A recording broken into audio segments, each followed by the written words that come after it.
The fire crackled, sparks shooting in the air. I did not flinch from where I sat on the ground, sanding the shaft of my arrows to make them leaner, faster.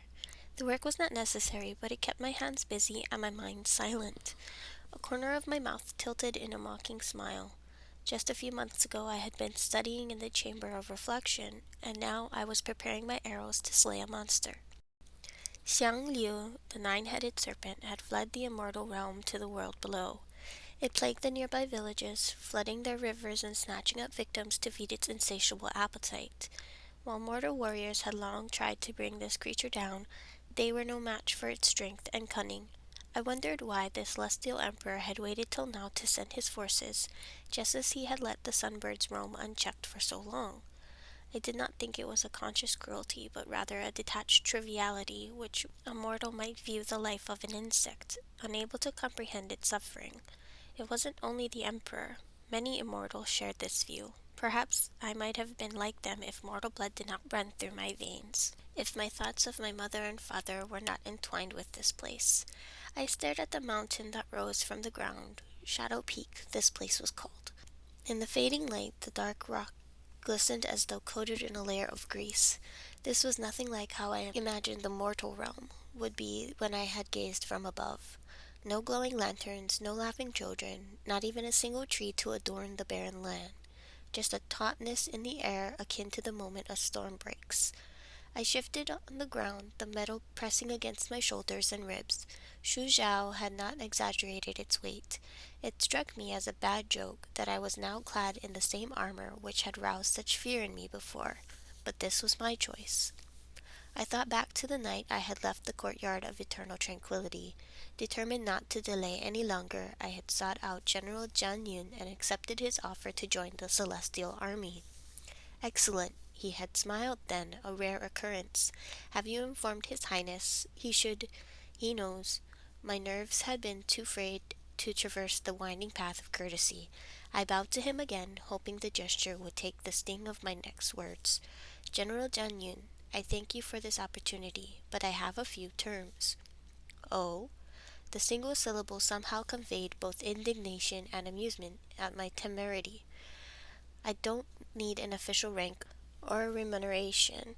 What I want is the freedom to choose my own campaigns and to be acknowledged for my achievements. My body tensed, bracing for his disapproval. A scowl twisted his lips. Was he displeased by my audacity? But I knew my own worth now, and was no longer just grateful to be granted any opportunity. I would not plow through the ranks for a meaningless title or power I did not covet, nor would I so readily place my future in the hands of another. Those most trusted could still let you down even when they did not mean to, a lesson I had learned with leeway, and one I learned well. General Jian Yun folded his arms across his chest, fixing me with a fierce stare. That's not how it's done. The commanders form their troops for each assignment, considering each soldier's experience and skill. We all serve the best interests of the Celestial Kingdom. As will I. Such hollow words I spoke. I did not do this out of the loyalty to the Celestial Kingdom. All I wanted was the Crimson Lion Talisman. But it would be no easy feat to shine brighter than the other warriors. And so, in this night filled with stars, I would chart my own path to blaze across the sky. I would pursue the opportunities which I believed would capture the Celestial Emperor's attention. I would earn the talisman, the key to my mother's freedom, the sole ambition that burned in me unchanged throughout the years, now unfettered by my weak heart. It shamed me how I had hesitated before. I would never have forgotten my mother. I would have done all I could to help her. But happiness had a way of blunting one's edge, of dulling one's urgency. Never again, I vowed. Finally, General Jian Yun had relented. Awarded the nondescript rank of archer, I had joined Captain Wenji's troop, the only commander I knew, and more importantly, a celebrated one who would be assigned the most crucial campaigns. I had cursed that decision in the weeks to follow, however, shooting targets until my fingers bruised, sparring until I could no longer stand, and weaving enchantments until I was as drained as a wrung-out washcloth. Captain Wenji trained his soldiers hard, and each night I had fallen into bed, my body limp and my muscles afire, eager to sink into the oblivion of slumber. Nor was training without its dangers. Shortly after I had joined the army, Captain Wenji led me to an underground chamber lit by flickering torches. Gray stone lions with bulbous eyes lined the walls, their open jaws mimicking fearsome grins like they were mocking us. How my skin had crawled at the sight of them. The moment the captain left, the door slamming shut after him, darts hissed from the lions' mouths, hurtling toward me faster than rain pelting down in a storm. I dropped to the floor, rolling under a ledge, but I was too slow, pain streaking across my leg. I winced as I plucked the darts from my flesh before drawing an arrow and firing in the direction they came from. By accident more than design, I struck a lion's mouth, its jaw slammed shut, ending its attacks. Only after I had hit all of them, my arrows protruding from their jaws, did the barrage cease and the door swing open once more. My blood roiled at the sight of Captain Wenji standing by the entrance. Had this been a test? "Why didn't you warn me?" I demanded. "In a real battle, would the enemy warn you before attacking?" "You aren't my enemy." He tilted his head to one side, pinning me with his stare. "I am glad you think so. But Archer Xingyin, your performance was dismal." I jutted my chin out, my pride pricked. "I shot all the lions. I escaped the trap." His gaze lingered on the red marks dotted across my calf, blood trickling down in thin streams. "This was the first stage in the Chamber of Lions, and you still got injured. If these were coated with venom, you'd be dead." Shaking his head, he strode into the room and struck my arrows from the lion's jaws. Darts sprang toward us once more. I wanted to duck, to roll to safety, but as he held his ground, I forced myself to stay beside him, my heart thumping as the sharp points hurled ever closer. Just as I was about to dive to the ground, he flicked his hand almost negligently. A shimmering wall of ice appeared before us, the darts slamming into it. My pride vanished like steam in the cool air. A gust of wind, a wall of flame, any of these would have worked. While I had learned to summon my magic effortlessly, its use did not come instinctively to me.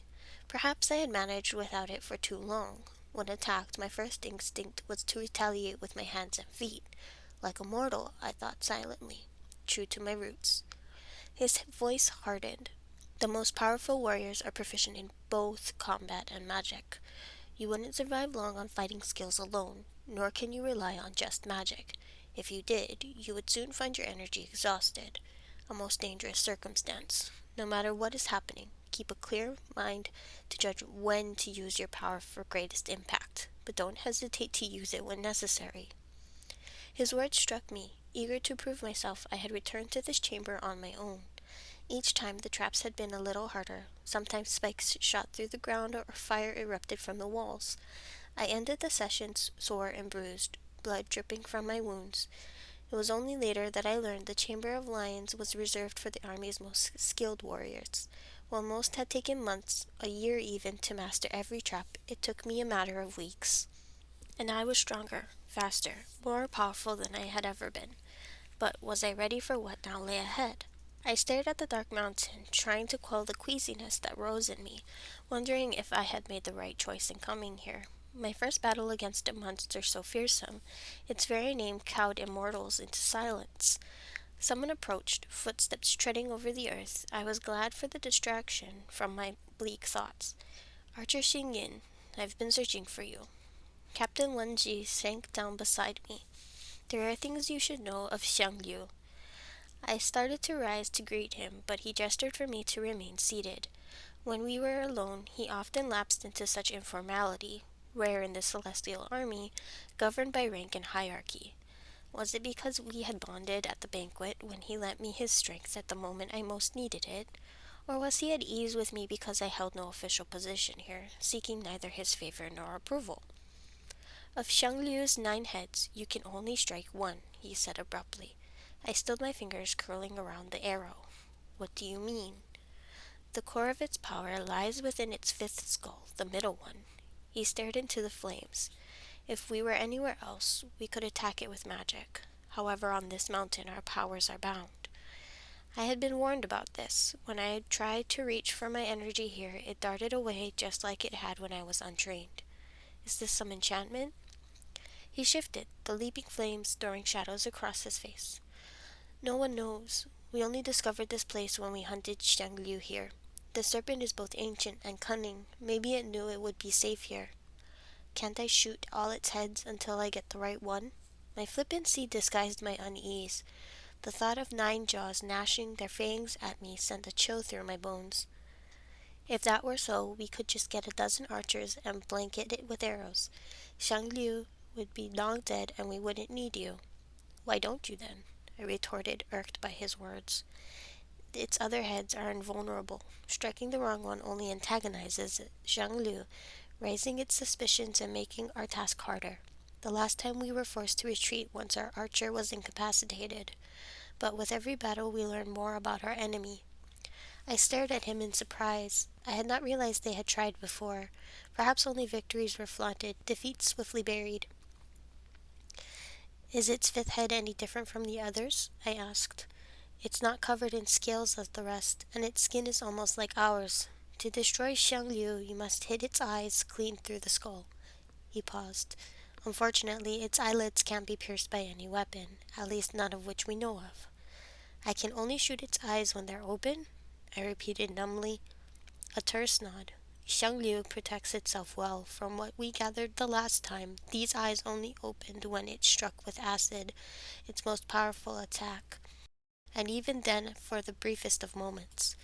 He picked up a stick and tossed it into the fire. It crackled, sparks flying high, mirroring my mounting tension. My arrow fell to the ground. Is that all? How I prayed it was.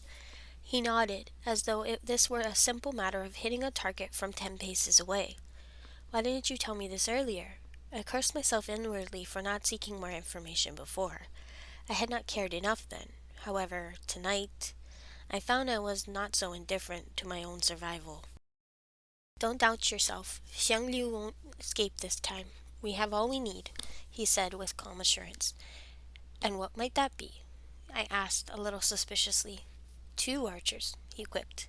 You'll have one less soon, I told him darkly. He laughed. And speed, your speed to be precise. I've never seen anyone shoot as accurately and swiftly as you. That will be crucial. He spoke the last part somberly. I might have trained differently if I'd realized what we were up against. How could you have pushed yourself harder than you did? He countered before his tone gentled. Don't you feel ready?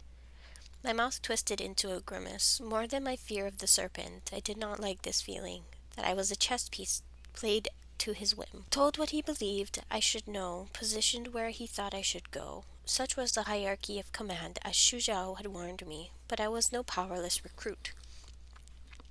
Next time, I prefer to decide my readiness on my own. His lips curved as he rose to his feet. Good night, Archer Xingyin. It's late, and everyone else is already asleep. I expected him to go to his tent, but he walked toward the mountain instead, disappearing into its shadow. Where was he going at this hour? My curiosity battled with my reluctance to intrude, my desire to respect his privacy winning out. We all needed time to ourselves. The flames flickered weakly before dwindling into a smoldering heap. Without its hiss and crackle, the silence was only punctured by the steady breathing of the other soldiers. I had no idea how long I sat there, lost in my thoughts. When Captain Wenji finally re-emerged, he stared at me, sitting alone in the dark. Why are you still up? He asked, striding toward me. I'm not tired. My eyes flicked to his hands streaked with dirt. Why are you still up? I repeated his question back to him. I needed to inspect our path for tomorrow, to make sure there weren't any surprises. He sighed.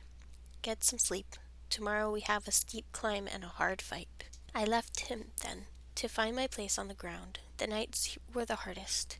When I lay alone in the dark, the memories I drove away in the light of day came crashing down. Of warm dark eyes and a teasing smile, which wore away the hard shell around my heart until I wrapped my arms around myself, struggling to breathe through the tightness in my chest. Perhaps it was worse tonight because I was in the mortal realm, where my mother and father had met, fallen in love, and been happy, until the sunbirds, until me. Once I had screwed up the courage to ask my mother how they'd met. If I had not read the book, I would never have been so bold.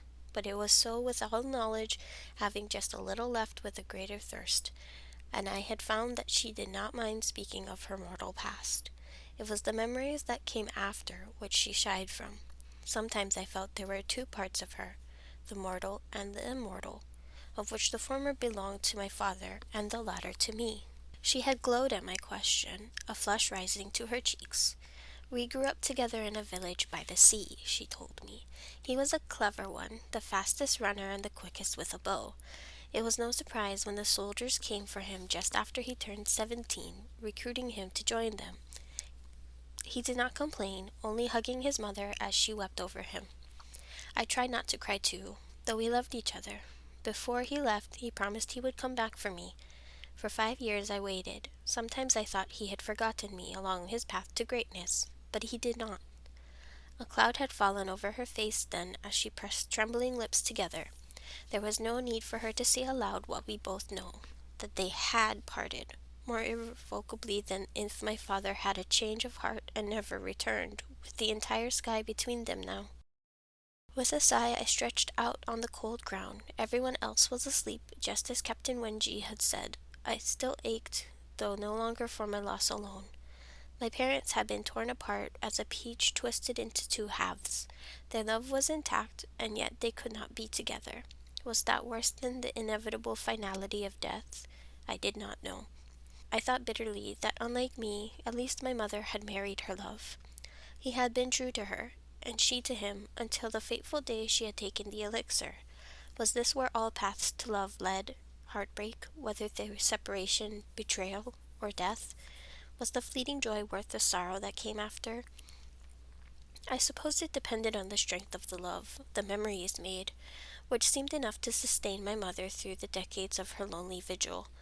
Yet in my lowest moments, as darkness had crept over me, whispering hateful things, that I was a fool, a weakling, so easily discarded, it would have eased my gnawing ache had I surrendered to the hate, letting resentment smother my grief, blaming leeway for the hurt he caused me. It would only have been a brief respite, though, as what I mourned more than any injured pride was the love we had lost, the future which was no longer ours. The aching hollow within my chest gaped wider. I instinctively searched the night for the moon, letting its soft light graze my face, the balm to my pain. Closing my eyes, I could almost imagine it were my mother's touch. My nails dug into my palms. I was more than this ill-fated love. I would not let it define me. I had my family to think of, my own dreams to fulfill, and a 9-headed serpent to slay on the morrow.